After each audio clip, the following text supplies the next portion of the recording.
안녕하세요. 30대 이 집안에 시집 온 지 올해로 8년 차인 여자입니다.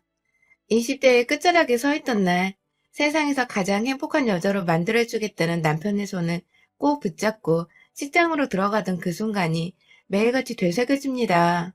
그때 내가 식장을 뛰쳐나갔다면 지금쯤 나는 전혀 다른 삶을 살고 있지 않을까 싶기도 하고, 연애만 했다면 오히려 남편과는 기분 좋은 추억들만 남긴 채 좋게 헤어질 수 있지 않았을까 싶기도 하고, 참, 안 해도 될 지난 일들을 상상해보면서 별걸 다 혼자 각색해보려 합니다.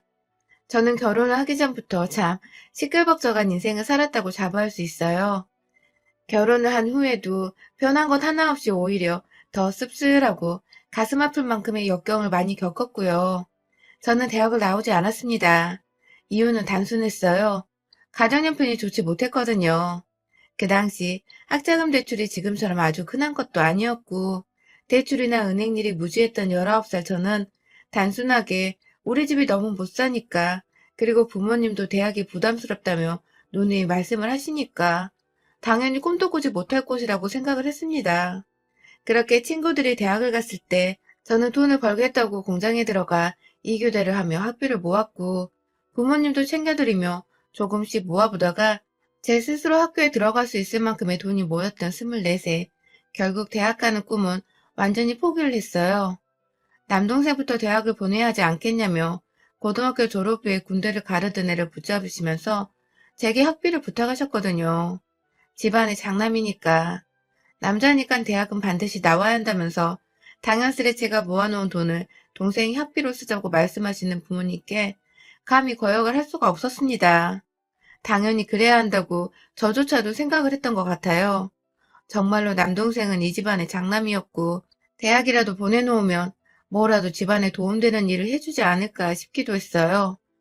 하지만 그렇게 20살부터 누나가 피땀 흘려 모아온 돈으로 대학을 간 남동생은 3학년이 되었을 때 사고를 쳐서는 같은 학교 캠퍼스 내 여자애를 임신시켰고, 그 바람에 학교도 휴학을 하고 돈을 벌겠다고 사회를 뛰어들었고, 그렇게 나온 대학을 결국 애가 태어나면서 복학도 못한 채 군대부터 후다닥 다녀오겠다고 급기야 중퇴를 해버리고 말았습니다. 정말 남동생이 생각지도 못했던 방향으로 흘러가는 인생에 제가 다 실망과 울분을 토해내야 했고, 왜인지 내리막길로 가는 남동생의 인생을 따라 제 인생조차 완전히 흙구덩이에 파묻히는 듯한 심정이었습니다. 기껏 내가 번 돈으로 대학을 보내놨더니 한다는 짓이 참 화도 안 나고 너무 울어서 나중에 눈물조차 메말라 버렸죠. 결국 남동생이 자퇴하고 군대 들어가던 날 저한테 지 여자친구랑 애까지 맡겨놓고 가버린 바람에 저는 졸지에 한가정의 가장이 되어 버는 돈을 또 족족 조카를 키우는 데 보태 써야 했고, 나중에 남동생이 부양가족 문제로 일찍 조기 제대를 했음에도 이미 제가 벌어다주는 돈에 너무나도 익숙해진 동생은 너무나도 당연하게 제게 아이를 부탁한 지 어디서 돈을 버는지 집은 들어오지 않고 매번 밖에서 겉돌았죠. 나중에 보니 동생네 커플은 이미 쫑이 날 대로 나 있었고, 여자 쪽에서는 절대로 결혼을 반대하고 있었어서 결국 남동생은 양육비를 주는 조건으로 깨끗이 헤어지게 되었으나, 그로 인해 저 혼자 중간에서 완전히 새가 되어버렸죠. 어차피 헤어지고 양육비를 줘야 할 거 왜 그간 내가 양육비와 살림살이에 필요한 생활비까지 가져다주고 있었는지, 사고는 둘이 쳐놓고선 왜 어머니가 돈이란 돈을 다 갖다 바치면서 애 걱정에 다 큰 성인도 걱정을 하고 있었는지 후회 막심했지만 때는 이미 늦었었죠. 그 후로 저는 완전히 개털이 되었고 몸은 몸대로 너무 망가져서 계속 공장에서 일을 하기가 힘들었습니다. 대학을 너무 가고 싶은데 갈 수 있을 만큼 돈을 빨리 마련할 방법을 더 이상 찾지 못하게 되었죠. 누가 나 같은 걸 써주기나 할까 싶지만 정말 딱 한순간 술집이라도 나가봐야 하나 싶은 나쁜 생각도 한 적이 있었어요. 그 정도로 제가 너무 최악의 상황이었던 그때 무작정 당장의 생활비를 벌겠다고 숙식이 가능한 알바 자리를 찾았습니다. 바로 골프장 캐디였어요. 무작정 집을 뛰쳐나가서는 저 혼자 제발 살고 싶다며, 하지만 능력이 안 되니 구하고 구한 알바가 캐디였죠. 그 당시 같이 공장 일을 하던 언니의 도움을 받아서 어디 산 깊숙이 있는 골프장까지 따라가서는 무작정 한 달 정도 훈련을 받고는 일을 시작했습니다. 뭔가 이대로 내 인생은 쭉 똑같을 것이라고 생각을 했는데 정말 무슨 운명의 장난처럼 그곳에서 지금의 남편을 만났습니다. 남편은 골프장 손님으로 온 무리들 중 하나였는데 햇빛을 가려보겠다고 얼굴을 모자로 칭칭 감은 제게 유난히 따뜻하고 살가웠던 손님이었어요.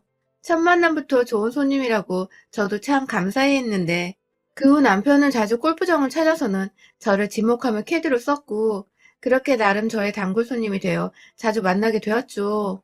골프 치는 동안 시답지 않은 수다부터 시작해 서로의 인생 얘기까지 대화 코드가 잘 맞다 보니 진지한 얘기들도 점점 서스럼 없이 하게 되었고, 처음에는 정말 단순히 제가 캐디로서 재미있고 또 자격을 갖췄기에 절 자주 찾아주는 줄 알았어요.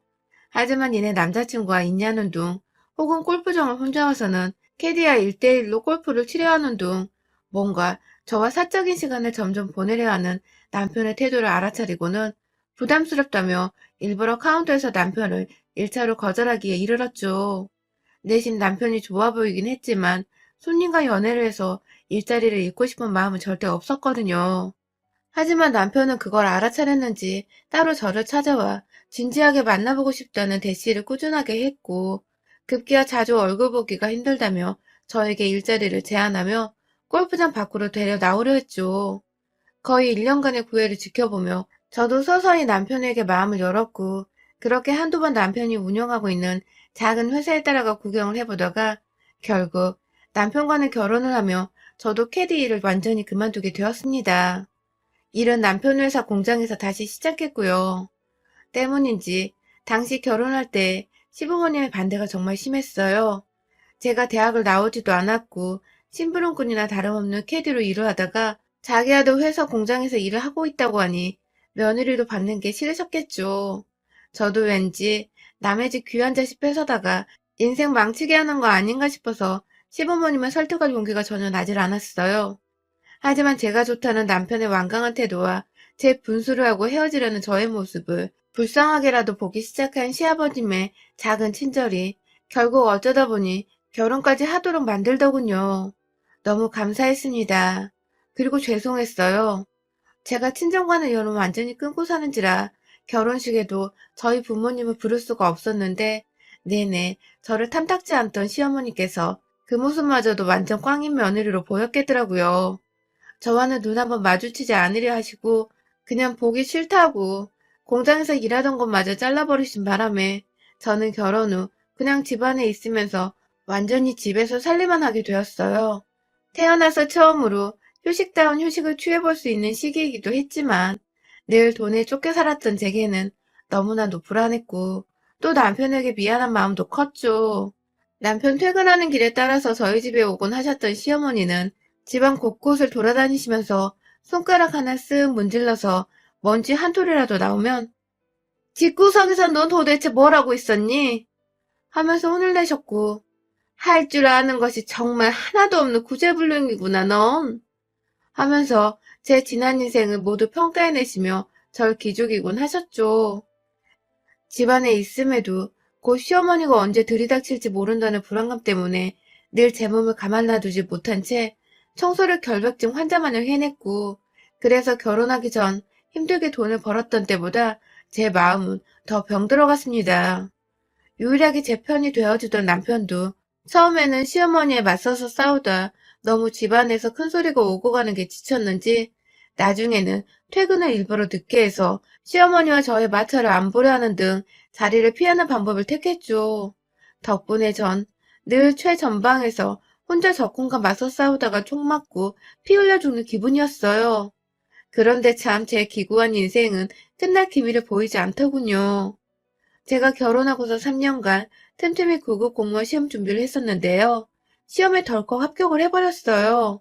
남편 회사에는 취직이 안 될 게 시어머니 때문에 뻔하니까 뭐라도 시간이 있을 때 해보자는 마음으로 집안일 다 끝내놓으면 혼자 방에 들어가 공부를 하고 다시 남편 퇴근하면 밥 차려주고 다시 밤늦게 공부를 하는 방식으로 꾸준히 했던 것인데 합격을 하고 나니 정말 기쁘더군요.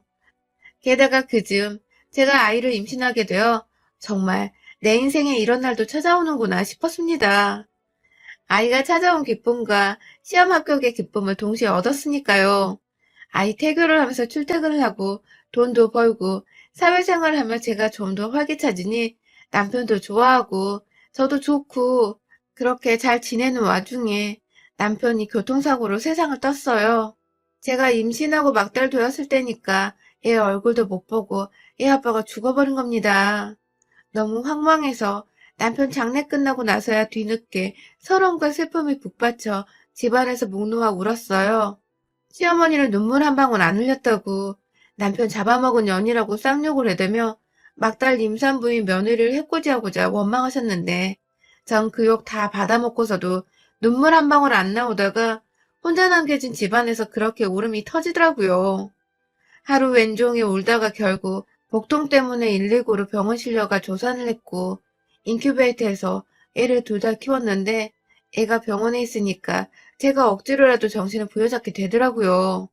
남편은 죽었고 얘는 태어났고 시댁은 이게 다 내 탓이라 하는데 난 당장 목숨줄 부지하며 살아야겠고 그렇게 다시 저는 출근을 했고 남편 사망 보험금은 어디에 쓰지도 못한 채 통장 안에 넣어뒀어요. 남편이 운영하던 회사는 시아버지가 도로 맡으셨고 저는 완전히 남편의 회사고 뭐고 저와는 무관하다는 마음으로 그 근처도 안 가고 시부모님 근처에도 가지 않았어요.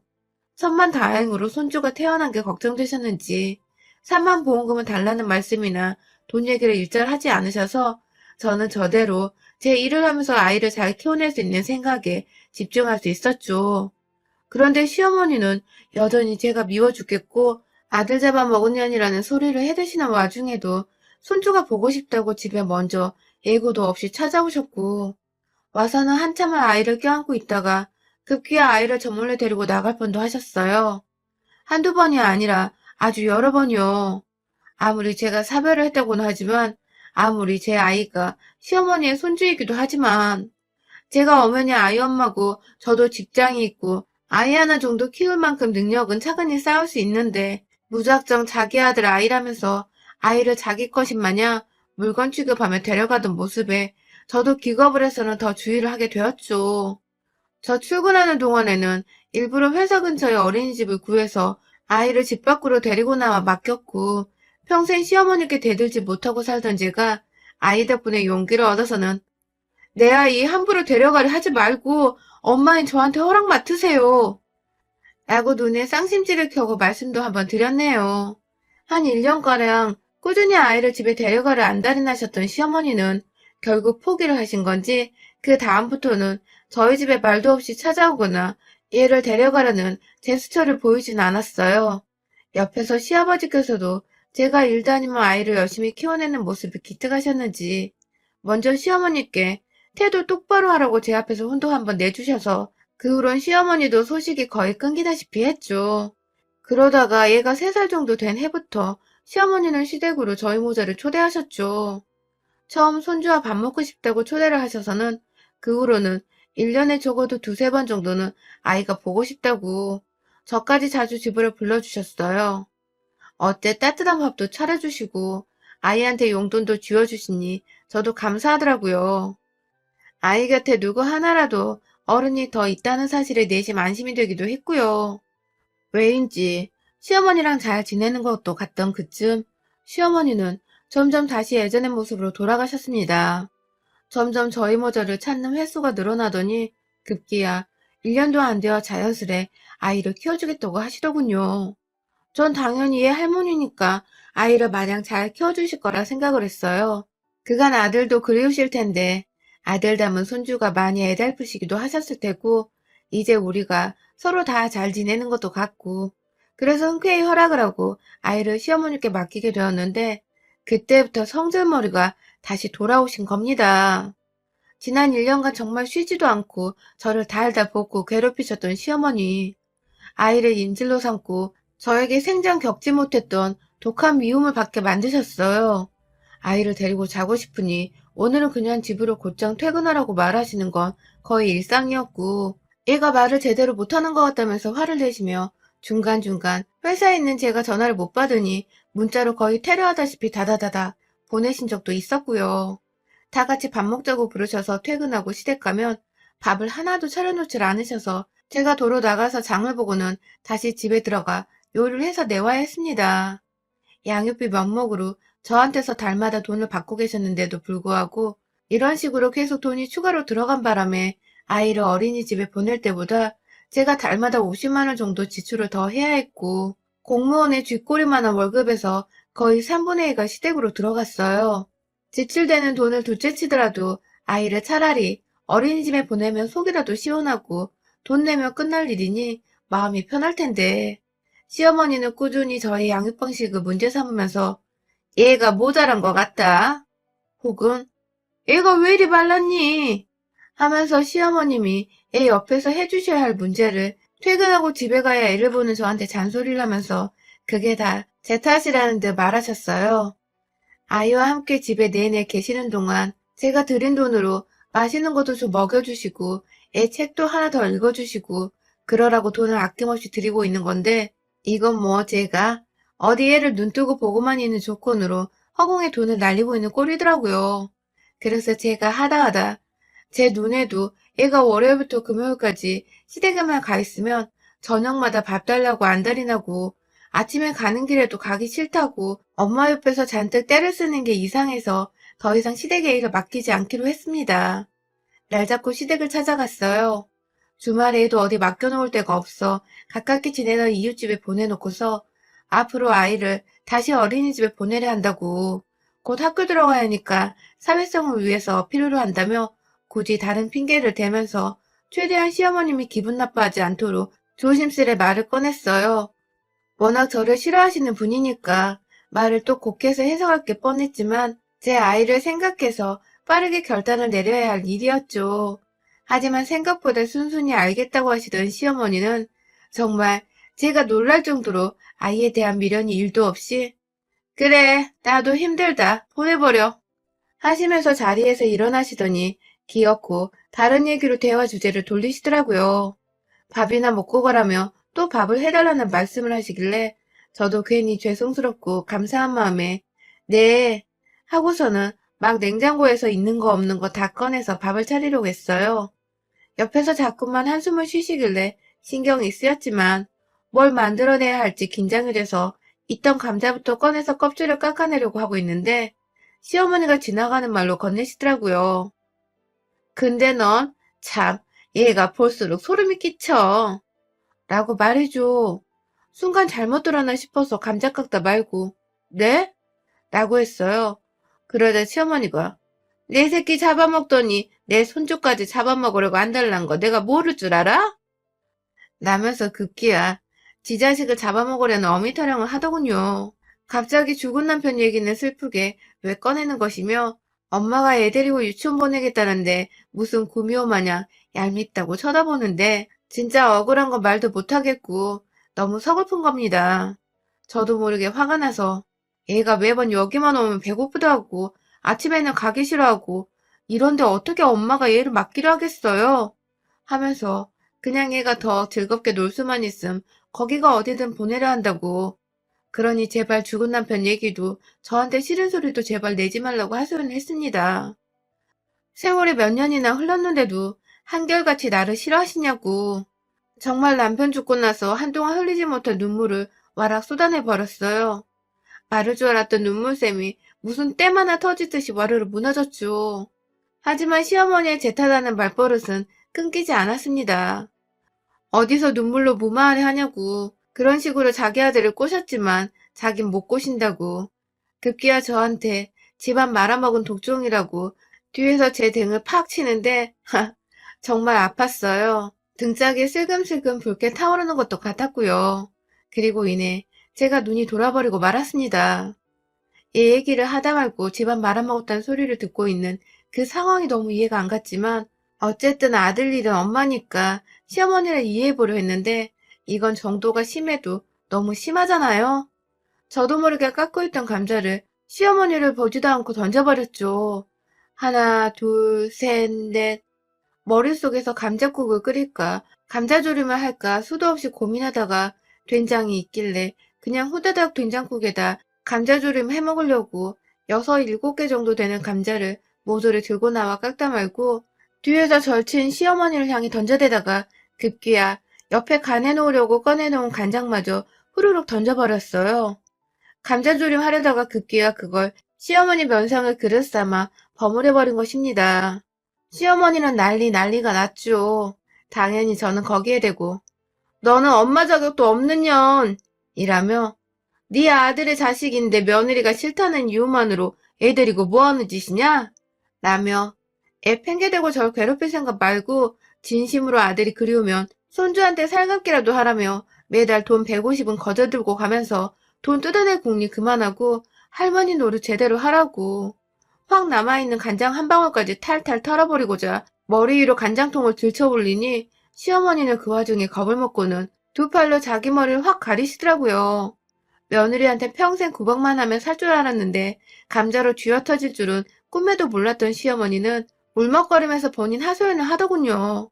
다 마음에 안 드는 인생이라며 체념한 듯이 자기 머리를 쥐어싸며 엎드려 있는데 그 모습을 보니 우리 남편 생각이나 더는 지랄도 못 떨겠고 그냥 손에 끝까지 쥐고 있던 간장통을 싱크대에 처박아 던져놓고는 우리 다시 안 보는 게 좋겠어요. 라는 마지막 말을 남기곤 시댁을 나온 지 벌써 4달이 지났습니다. 연말이고 새해고 뭐고 시어머니뿐만 아니라 시아버지까지 당연히 안 보고 있고 인사조차 전하지 않았습니다. 이 세상에 아들과 단둘이 남겨진 기분이 들지만 그럼에도 누구보다 자식을 잘 키워내려 노력하는 엄마이기에 외롭지도 않고 겁날 것도 없어요. 아이가 다니는 유치원은 어떻게 알았는지 선생님 말씀으로는 제 아이가 할아버지라고 부르는 분이 가끔 와서 초코파이 상자를 한아름 가져와 친구들까지 나눠주고 가신다네요. 가끔 저희 집 근처에서도 시아버님이 기다리고 있다가 아주 짧은 인사를 하고 가시긴 하거든요. 아이에게 가족이 더 생겨 좋다고 생각했지만 결국 그 가족마저도 제가 싫다는 이유로 제 아이를 대충 돌보고 오히려 싫어할 만한 기억을 안겨줬던 지난 1년 남짓했던 시간. 그 시간들을 아이에게 보상해주기 위해서라도 저는 더 열심히 그리고 행복하게 살려고 합니다. 결국 아이에게는 엄마가 행복한 것이 세상 제일의 교육인 것 같거든요. 세상이 사무치게 외로우신 분들, 인생이 힘드신 분들, 남편 사별까지 겪고 혼자 아이를 키워내는 중인 저를 보면서라도 힘내세요. 저도 그리고 제 아이도 함께 당신을 응원할게요.